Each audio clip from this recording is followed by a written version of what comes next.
Good day, everyone. My name is Margie Hodge, and I'll be presenting to you my oral presentation. Is it the responsibility of the employer to reduce abuse of personal time during work hours? Today, I will provide evidence to support the notion that it is the responsibility of the employer because of the frequency of abuse committed, its cost to employers, and the number of strategies and tools available to employers to reduce the abuse. Before I begin, it is imperative I define the key terms of the topic. Employer is defined as a person or company that provides a job paying wages or a salary to one or more people. Merriam-Webster Dictionary.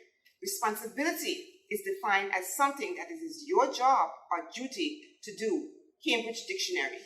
To abuse is to misuse or take advantage of something or someone. Oxford Dictionary, 2013.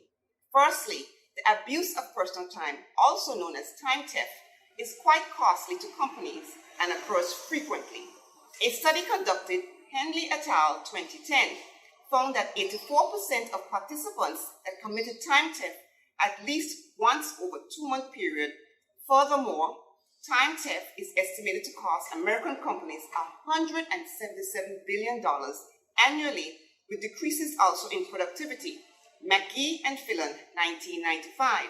But how then does time theft equate to such grand losses? Allow me to paint a picture. If one were to quantify the time theft of employees, this may equate to several employees' entire vacations or the employment of an additional full-time staff member, which could instead be used for additional resources. In simpler words, as the saying goes, time is money. With such dramatic economic losses and a high frequency of time theft already being committed, the burden has shifted to the employer to rectify this behavior. Some employers may believe that time theft is an unpreventable circumstance.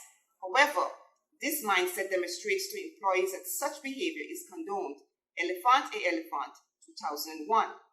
This is further supported by researchers as they illustrate employees were less likely to commit time theft of employers had secured certain policies in place. Henley et al. 2010.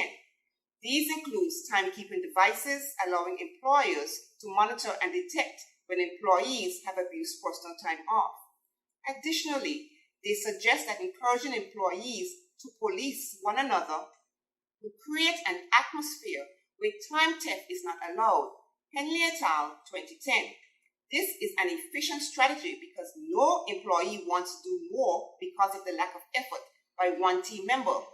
Further actions can also be taken by employers to reduce employee time theft, including introducing more flexible schedules, limiting access to internet and blocking certain sites, using verbal and written warnings once employee continues.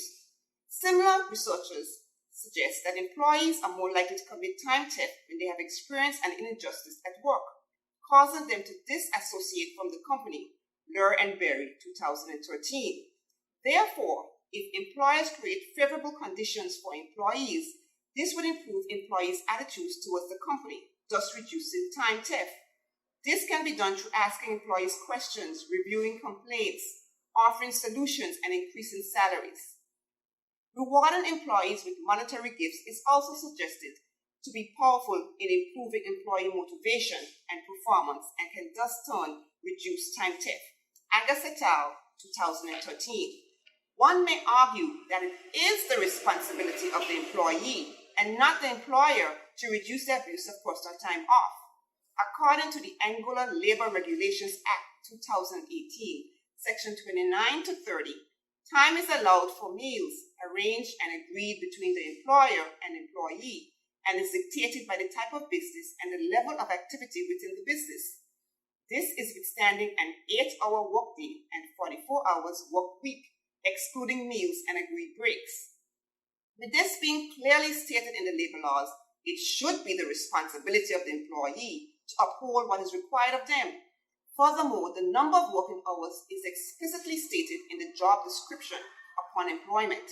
Therefore, by failing to complete these working hours, the requirements of the employee are not being met and is grounds for termination.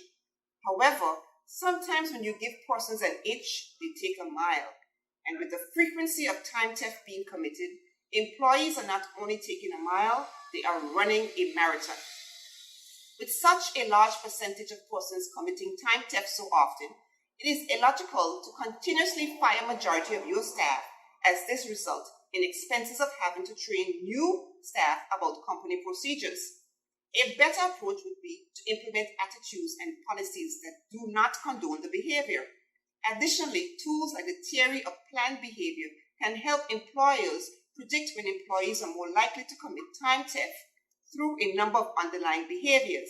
Henley et al. 2010.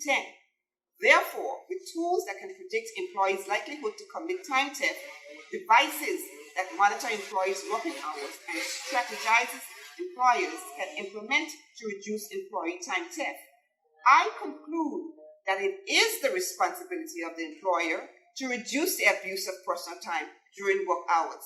I thank you.